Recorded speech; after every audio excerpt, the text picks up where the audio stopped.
I am so happy to welcome back once again Marbeth Skwarczynski, a Hello. contemporary fiction author. Happy to have you here again, Marbeth. How are you doing today? I'm doing great. Yeah, Like that. having a good Great. day. Sometimes you ask people, how am I doing? And they're saying truly blessed, or I want to be one of those people that say truly blessed, or, I'm a child of the one true king. I'm truly blessed. That's a good answer, but great's pretty good. It is. I like great. I like I God understands what I mean. Yeah. I'm having absolutely. a great day. So yeah. Yeah, that's nice. So we are going to talk again about one of your books. Marbeth had Mhm. all these books, great books, come out a while back and rewrote them basically, or re new covers, updated versions, and go right back at the launching of these books again. So today we're going to talk about Plague of Lies. And last time, remind me what we talked about last time, Marbeth. Last time we talked about Princess of Moab. Well, that's right. It wasn't even one of those books. Princess of Moab. Mm-mm. How could I forget? That was This your was my 20 historical year. fiction. Yes, that was the one you kind of had on your heart for a long time, right? Right. So I started writing this almost 3 decades ago. Yeah. So yeah, this one came out last year, well, in November. So No, October. that is last year, but still, it didn't feel Yeah, it is long last year, ago. but not last year. Right. A few months ago. Came So out a few yeah. months ago. Uh-huh. Yeah, that was a And beautiful yeah, this cover. one is out. But now this one is out. Plague of Lies. Is that the book, Plague first of book Lies. in that series? This is the very first book. Okay. It used to look like this. Yeah. Very. So it's been updated quite a bit. This book, the cover was inspired by a rose patch that carries through the book. It goes from person to person. From a mom who's been given a hospital to go bag, and Mhm. then her daughter ends up carrying the bag for her, when she becomes an adult. And it was just a little teeny tiny motif. And then other books started taking on a rose motif as well. And so that just kind of morphed into the Rose Collection, which is the series of contemporary Christian books. And I came up with an acronym when I did the re-release. For Rose, it means resilient, open, secure, and empathetic. Oh. Because I think we really need to hit on all of those parts when we come to these books. Right. I think it's beautiful. And did you find, like, if I'm afraid to go back and look at my first books, did you find that you had to do a lot of rewrite? Have you learned a lot in the years that you originally did that? I've learned so much, Did you? so much. Well, when I first released the book, I knew that my grammar was not great. It Hmm. was never my strong suit. For me, grammar and math are very similar, and I had a hard time really grasping it. It takes a lot of practice for me. And so I hired an editor to go through the book and help me with it. And I thought, editor. Well, he was a former newspaper editor, and he was not a grammatician. I don't know what you'd call him. He wasn't big on Grammarian. grammarian. That's great. Okay, he wasn't a big grammarian, so he told me, the book looks great. And I'm like, okay, great. So is it ready to publish? Yeah, it looks fine. I'm like, okay. It wasn't. It wasn't anywhere near ready to publish. So did you So self-publish those? Did you I self-publish did. those? Why did I Hmm. think, for some reason, I thought we connected through Celebrate Lit. So that's Yes, how, I use them for okay, publicity okay, services. gotcha. Hmm. Okay, gotcha, gotcha. So you self-published that. So Yes. picking an And editor. I realized after it was published that it had quite a few mistakes that I didn't really grasp at first. Yeah. And so I hired another editor, and she went through it and corrected a lot of the grammar. And I, put the corrections in, because when you're in Amazon, you can just correct, Right. but it doesn't change the previous version, which I didn't understand at the time. So I was making corrections. So people who bought the newer book, when they bought it later, they were getting better corrections, but my first one was still out there. Uh, And so it was just kind of a big mess. And I wanted to fix the mess because I didn't want to lose readers who read the first book and went, oh, this person does not know the basics. And then I would lose them in the storyline. right. So I Yeah. went back I rewrote, I actually typed the whole book back into my computer, Oh my and word. that gave me a chance to correct the grammar that I know better now. So I could make corrections that I needed to make. I could tighten the storyline because I know the future now for these characters when they pop up in later books. So I could tighten that timeline. I could tighten the storyline. I could change things that I knew needed to be changed. You know, when I wrote something, I went, oh, that's not really accurate. So I Excuse could me. go back and I could change that. And this gave me a chance to really rewrite the book the way I feel it should have been written 5 years ago, but I didn't have the same skill set 5 years ago. I You've have it been, now, and I wanted to fix everything. So I contacted my book artist and I said, I learned a lot in 5 years. She goes, yeah, me too. So we came up with a very contemporary looking cover.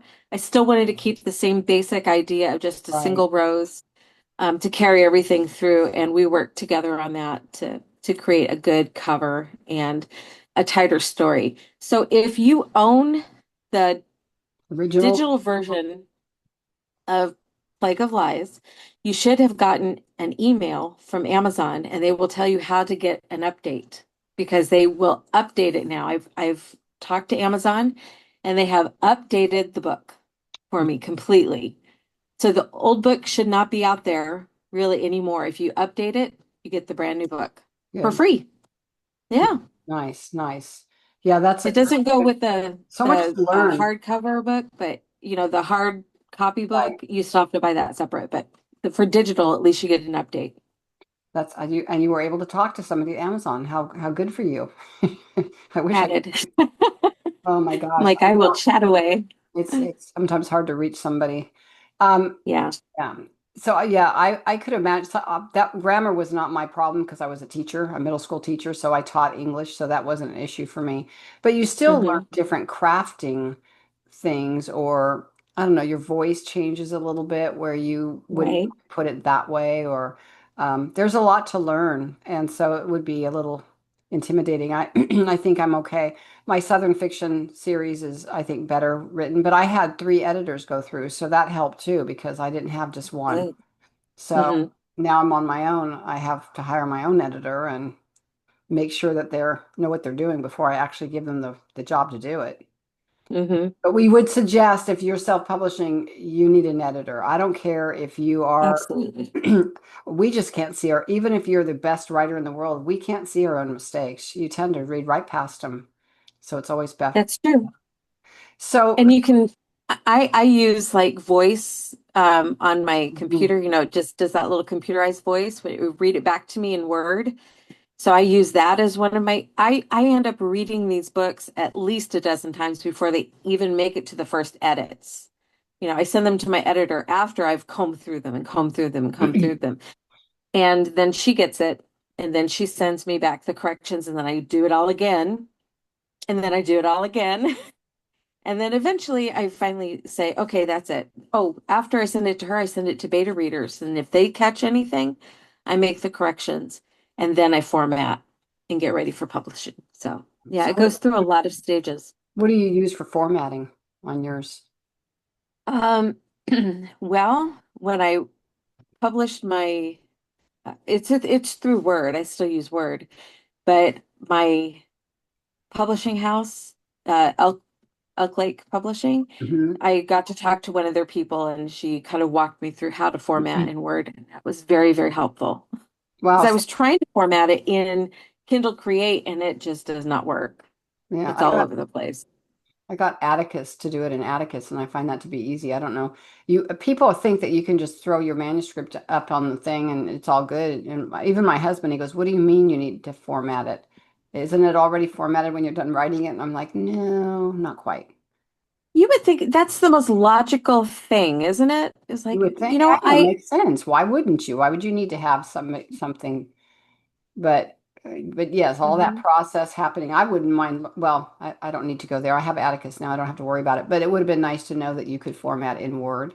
You know, there are other mhm, ways to format, but and each one of them takes a little bit of a learning curve. So there's a mhm. lot of time involved in that. Right. So Plague of Lies is out now. What, Yes. and the next book coming out would be, It is called Twist, Turns, and Curves. That okay, will be coming out in March. in March. And Hmm. then how many books are in the series? I have written 9 books so far in the Wow. series. The last 2 have not been published yet. They're just kind of waiting in the wings for things to happen. I'm re-releasing all of my books this year. So the last 2 books, I'll release them at the end of the year, Okay. next year, or this year. Okay, good. So tell us about Plague of Lies. I mean, I read the back cover copy, and I will put the back cover copy on your show in your show notes when we do this, along with Thank the you. link to buy them, along with the link to your website and all that stuff, all that good stuff, so people can find you. And I Hmm. like to put the back cover because I think sometimes we talk about a book and give you a little bit more nudge. You get to read the back cover and see what you're getting. But tell us a little bit about Plague of Lies and how that came about. Okay. Well, the basic story, it's a dual person POV point of view and a dual timeline point of view as well. Okay. So I wrote it specifically for sorry, not young adults, but new adults. So over 18, but still in the early 20s or after 18. That was my goal when I started it.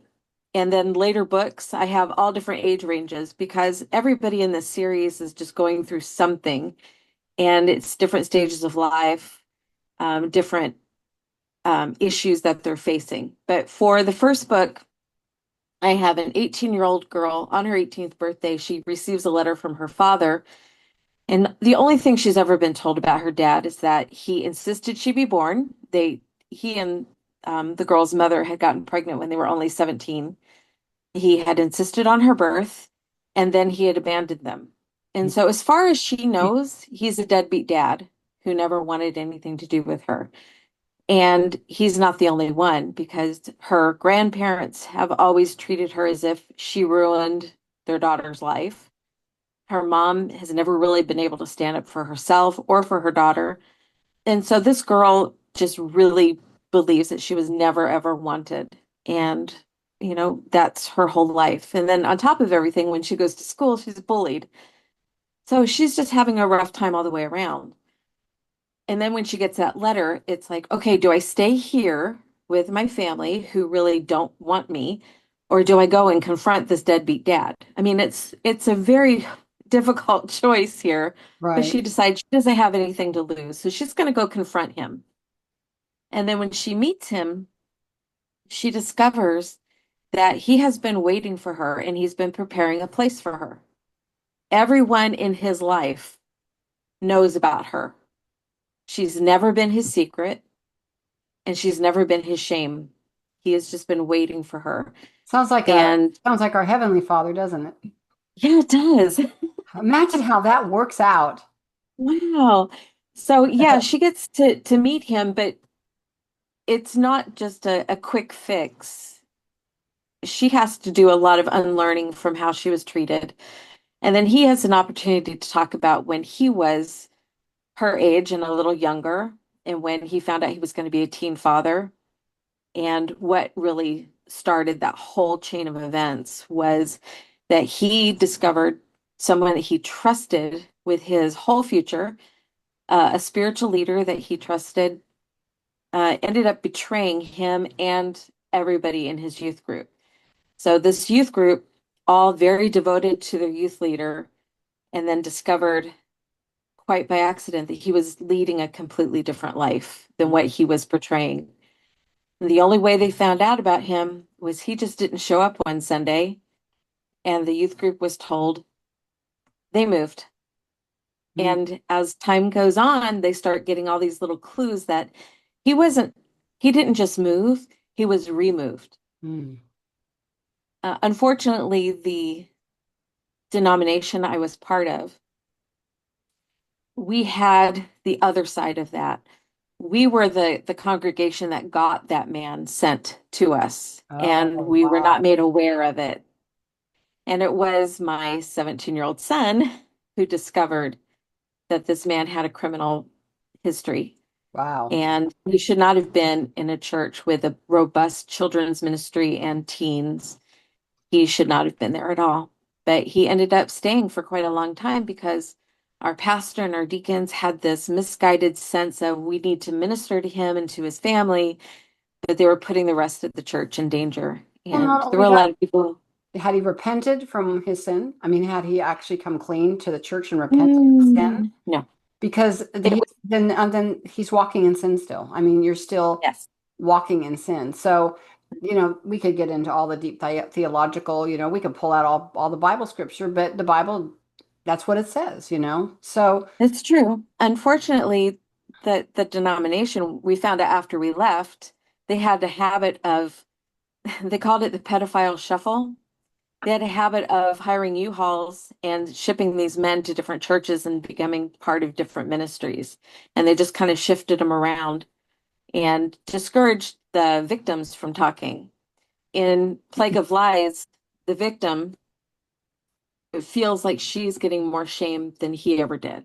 He was sent out of town, and the cover story was, well, his wife is pregnant, so they want to spend more time with her family. They need help. But the girl who's left behind, she's looked down on by the people at the church, the adults. She's the teen, and yet somehow she's to blame. It right. doesn't make sense. And then for Scott and his girlfriend, Cindy, when he becomes so angry and so frustrated, his dad confronts him. He says, I don't understand. Why in the world would you and Cindy have sex in the first place when you know that you're supposed to wait till you're married? You've been through all the teachings, you know all this. And he tells his dad, I was just so angry. I was just so angry about everything. And his dad's like, what were you angry about? And he's looking at his dad like he's got a second head. And he's like, Dad, he was telling us we can't hold hands, we can't kiss, we shouldn't be alone together, we shouldn't date until we're 17, we shouldn't even really get emotionally attached to someone else until we get married. He's like, he's telling us all these things. We were living the way he taught us to, and then it turns out he was living completely differently than that. Yeah. He Hypocrite. was living a lie, and he was dating one of my best friends. It's like, Dad, what? And then his dad says the classic line, well, I heard that it didn't go that far, which just Scott says, how far does it have to go? Right. You know, he's 30, she's 16.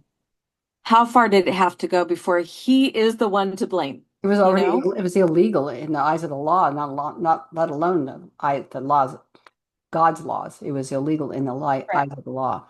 Yeah, so much church hurt, and I probably have told you my own story. My son was sexually abused by a Catholic priest when he was young, I'm and so so sorry. that hurt has taken him away from his faith, and of course, Hmm. but you see that what happens is people become hurt in church by the people, and then they blame God in some way, like they're not realizing. I mean, who hurt Jesus more than the people that were supposed to be the followers of God? Right. So to make that connection, I think is imperative for especially not just young people, but all people to understand Hmm. hurt happens everywhere, but we don't give up on we don't give up on the Lord, when that No, happens. but it is very confusing and difficult Yes. to accept what other people consider to be following Christ. A lot of times it's just, well, make sure you're in church. Well, it's like, but the people in the church were taking God's name in vain and using him to excuse their bad behavior. So there has to come a time where you come out and say, okay, what do I really believe? Once we left our denomination, I grew exponentially in the Lord. I got deeper into the Word. I had a much, much better relationship with God. I wasn't exhausted all the time, which is always helpful. But um, I think for Scott, he does have a time where he has to look at what do I believe? And Right. what he decides to do, and he tells his daughter this as an adult, that because lies and deception hurt him so much, he has determined to live his life in complete honesty. And so he goes out of his way to make himself transparent to everyone who knows him, which is why his pastor knows about her, his daughter he was never married to the mom. So it's his technically illegitimate daughter. He says, my wife knows about you, my children know about you, every member of my youth group, because Scott became a youth leader of himself, because he wanted to make sure they got a good youth leader. Right. My pastor knows about you. Everybody in my life knows about you. You are not my secret and you're not my shame. And that becomes his whole personality is I want to be as honest and as transparent to everyone as I possibly can. And I think that's where you get that moment of spiritual maturity. Right. When you get to that point where you're like, I want to live as God would have me to live. And I want to live as God lived, as Jesus lived when he was on this earth. Right. And that's a beautiful thing. Unfortunately, that doesn't always happen. It's nice, No, but to have a role model for that for people reading the book, I think exactly. is very important. And Yes. I, my if and I don't know how many people talk about sexual abuse in the Catholic Church, but my son was told that if he really truly loved Jesus, this is what he was required, what this was required of him. And for a young boy who really loved Jesus, and then to find all, that's a hard pill to swallow. And it's not, Right. he came to a place of forgiveness of the priest because he goes, he was probably sexually abused. What he had a hard time was with the church because they just moved into another location and we already Hmm. had an abusive priest in that church before he came. So there's, like you said, that's the shuffle, right? But Right. it's you understand abuse from a person's perspective who's been abused, but when you see an Hmm. institution who is covering it up for their own benefit, that's a little bit harder to forgive, at least for It myself. absolutely is, which is one of the reasons why we left the organization we were with for so many years. I was there for 30 years, and almost 20 of that I was working in their full-time ministry. So I was on the inside track of that and, had to be quiet and protesting from the inside, going to the pastor and saying, this person should not be leading music. That's a leadership position. He's Right. disqualified. This person should not be doing his Wednesday evening Bible study. He's disqualified. And it felt like I was constantly tattling, and I hated that. It was like, you're the pastor. You guys are the deacons. You should be covering this. You should be taking care of this mess, not me coming in after him and go, well, he shouldn't be doing that. That But you wasn't made fair. you made the honest truth known. It wasn't like you were hiding it. Yes, So you can only do so much. And I think that, you did what you had to do, but you can't stay and be part of a community like that, a church like that, when they're right, living in sin and then putting other people in danger and then covering it up like that. I mean, right. that's to me that's just criminal. It's criminal. And it's Well, even I was trying, my job was on the line, my husband's job was on the line. We really weren't allowed to say a whole lot. And our pastor had us tried to convince us that he had everything under control, which pastors do not know what they're talking about when it comes to investigations. That's not their job. That's right. it ever. If someone in your church is doing something illegal and if they are going after kids, you need to call the police. This is nothing to fool around with. This is nothing, it's not a spiritual weakness issue. This is a criminal issue and it needs to be handled by Absolutely. criminal investigators. Absolutely. But at the time that this was happening, our pastor really believed that he was the one to handle this and he was in the wrong. We thought, this was his job as the spiritual leader of the church. We were wrong. I should have called the police as soon as I found out what was going on. But I mean, it took me a long time trying to I couldn't say anything to other church members. I could only talk to the pastor and the deacons. And so I felt like, I was to blame too, because, there were people who didn't know. And I thought, well, they're keeping him keeping him aside. They're not letting him get involved. And then he would pop up in another leadership role and they'd be like, come on, you guys, you can't do this. So I understood Scott's anger from that point of view, but Mhm. I also had a very angry teenager at home who was on fire for God, was doing video work for the church. That was his gift. He was so good at videography. He was in every service. He was really involved with youth group, bus ministry. I mean, you name it. If they needed someone, he was there. And then when this man came to our church and I protested against him being there, my son protested against him being there to the pastor. He gathered all the information, police records, newspaper articles. We handed those to the pastor, and this man was allowed to stay. And my son was so hurt because his youth pastor took the side of the child molester instead of protecting the teens. Right. He was like, well, we need to take care of this man and his spiritual life.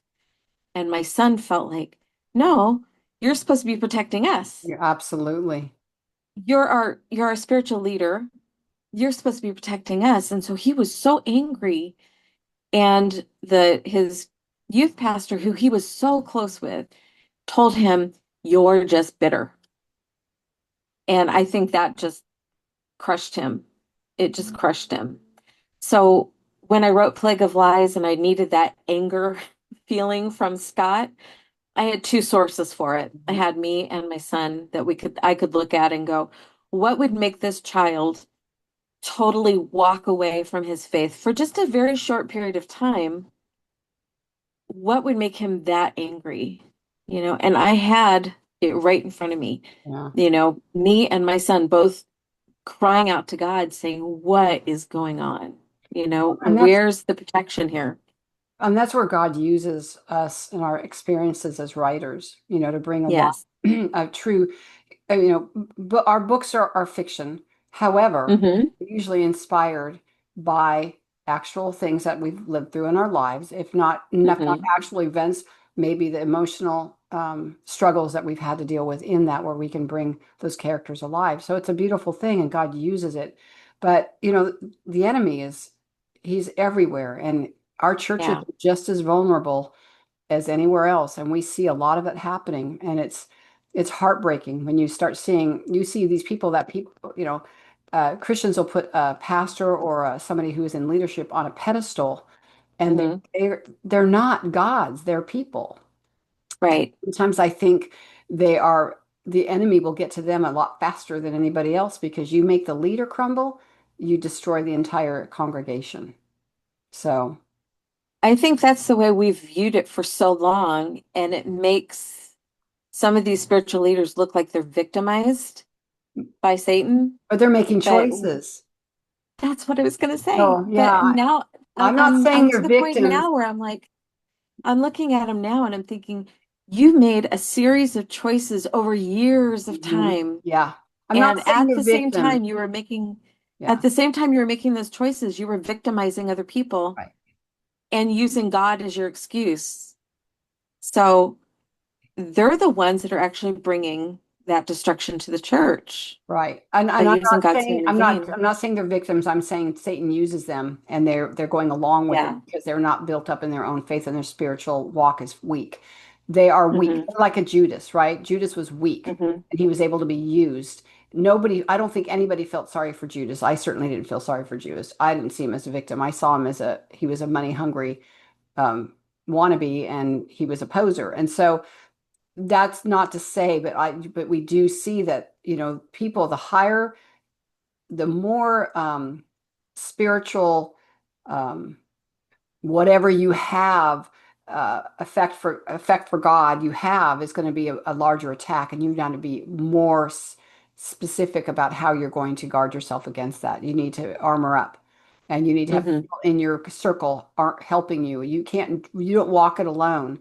You have real people. Even our pastor, we have a very young pastor that came in last year, on fire, amazing young man. The first thing he did was, I need strong mentor men around me that can hold me accountable. And that was the first thing Hmm. he did, was he armed himself with other very strong Christian men in that church that will hold him accountable.